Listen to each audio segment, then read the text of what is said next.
My name is Rachel Dunmore, and the night I was humiliated in front of 200 people was the night I finally discovered who I truly was, and what I was capable of. It happened at my company's annual gala in London, the one night of the year when the executives put on tuxedos, the junior staff wore rented dresses, and everyone pretended we weren't drowning under deadlines and unpaid overtime. I had worked for Alcott Wainwright, a high-profile PR firm, for almost 6 years. 6 years of giving everything, my evenings, my weekends, my sanity, to climb a ladder that seemed to extend into the clouds. And then, in a single cruel moment, my boss yanked it out from under me. I was standing near the stage, glass of sparkling water in my hand, when he, Damien Shaw, our silver-haired, snake-charming CEO, called my name into the microphone. I froze. Everyone turned, clapping politely. I smiled, confused but flattered, and stepped up onto the stage, the lights hot on my face. Damien slung an arm around me and said, "Ladies and gentlemen, let's give a round of applause to Rachel, our most dedicated worker bee. She never leaves the office, doesn't have a social life, and well, we all know why." He leaned closer to the mic, smirked, and whispered loudly enough for everyone to hear. "Because no man would put up with her anyway." The room erupted in laughter. Not polite laughter, real, guttural, cruel laughter. My colleagues doubled over, champagne sloshing. Someone whistled. Someone else shouted, "Poor Rachel." I stood there, my face burning so hot I thought my skin would split open. I forced a laugh, the kind you give when you've been stabbed but don't want anyone to see the blood. I stepped off the stage, heart hammering, ears ringing, and locked myself in the bathroom until my breath stopped shuddering. That was the night I realized humiliation can either break you or free you. I need you to understand something about me. I wasn't always this brittle. I grew up in Manchester, the eldest of 3 daughters in a noisy working-class family. My dad drove buses, my mum worked in a pharmacy. They taught me that hard work was the only ticket out of mediocrity. "Keep your head down, Rachel," Mum always said. "Work harder than everyone else, and they'll have to notice." So I did. At school, I was the girl who color-coded her notes. At university, I lived in the library. And at Alcott Wainwright, I volunteered for every project, stayed the latest, said yes to everything. I wasn't just hard-working, I was obsessed. But obsession has a cost. I missed birthdays, weddings, friends' weekends away. I told myself it was temporary, that once I made partner, once I proved myself, I could breathe. Damien fed that fantasy. He praised me just enough to keep me hungry.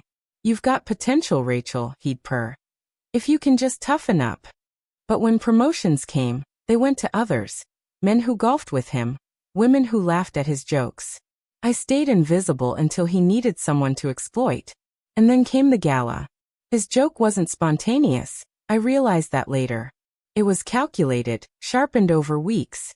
A way to remind me, in front of everyone, that no matter how much I worked, I was nothing more than a punchline to him. That night, I went home to my flat in Shoreditch and sat on the floor, still in my dress, mascara smeared. I replayed the laughter in my head until I thought I'd go insane. But somewhere between the second and third glass of cheap wine, my humiliation transformed into rage. Not hot, reckless rage. Cold, precise rage. The kind that makes you want not just to win, but to destroy. Because Damien thought he had humiliated me. What he didn't realize was that he'd handed me a weapon. I decided I wouldn't just quit. I wouldn't just confront him. I would make sure his empire of charm and lies collapsed around him. And I would be the one holding the match. And I already knew exactly where to start. The morning after the gala, I walked into the office with my head high and my face neutral. Though inside I felt like glass that had been cracked but not yet shattered. People avoided my eyes, their laughter from the night before still hanging in the air between us like smoke after a fire. A few muttered awkward "Hey Rach" greetings, but most kept their heads down. They'd been part of the chorus that mocked me. And now they didn't know whether to be ashamed or double down. Damien, of course, was all smiles. He strolled past my desk with his tailored suit, and his cologne that smelled like arrogance bottled. "Tough crowd last night, he said, winking. "Don't take it personally, Rachel. You're a good sport." He clapped my shoulder like he'd done me a favor. My stomach churned, but I kept my voice even. "Of course, Damien. A joke's a joke." That was the first step of my plan. Let him think I was swallowing it. Because men like Damien thrive on the illusion of control. And when they're convinced you're harmless, that's when they leave their guard down. I started paying closer attention. Damien had always been careless with boundaries, but now I watched like a hawk. The way he'd expense lavish dinners that had nothing to do with work.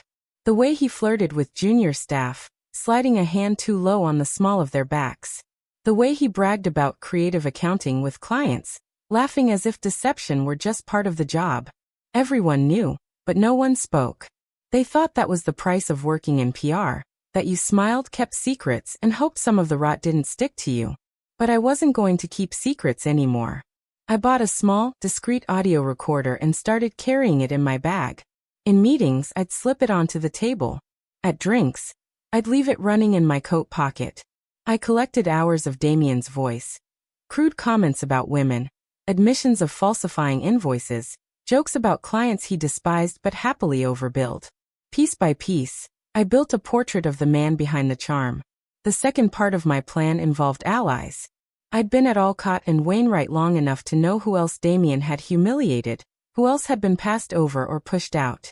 I reached out quietly, coffee with Emma, who'd been reduced to tears when Damien mocked her accent in front of a client.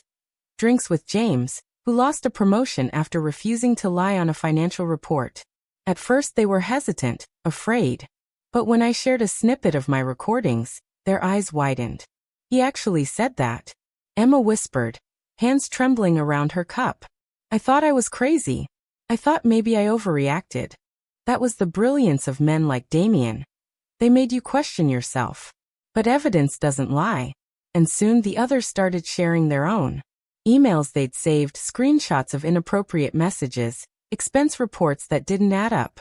My folder grew thicker by the day. The final piece was timing. I knew that if I struck too soon, Damien would find a way to wriggle out, spin the story, make me look bitter.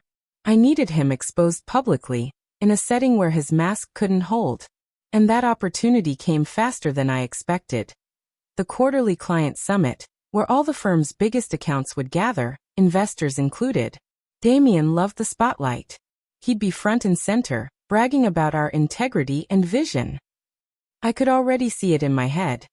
The look on his face when his own words were played back to him, not in whispers, but blasted through speakers in front of every client, every colleague, every person whose opinion he craved. The humiliation he had forced on me would pale in comparison. For weeks I prepared. I stitched together recordings into a tight, damning compilation. His misogyny, his corruption, his arrogance, all in his own voice. I rehearsed my calm smile, my steady hands. And every night, as I lay in bed, I whispered the same promise to myself. He humiliated you publicly. You will return the favor. Tenfold. By the time the summit arrived, I wasn't nervous anymore. I was ready. And Damien had no idea the stage he loved so much was about to become his execution ground. The day of the summit arrived, and I woke with a strange calm in my chest, as if my body already knew I was walking into war but had made peace with it. I dressed with purpose.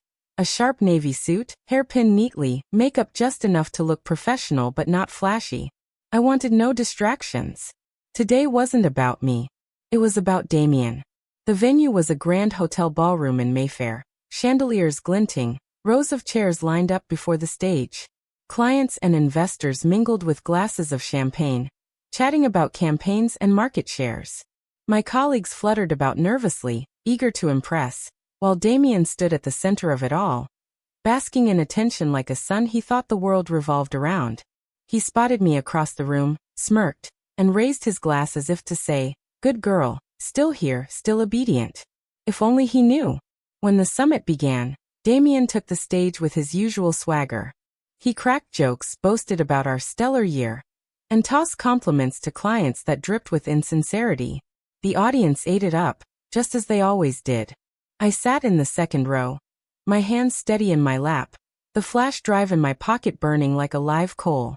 Halfway through his speech, Damien clicked to the next slide in his presentation.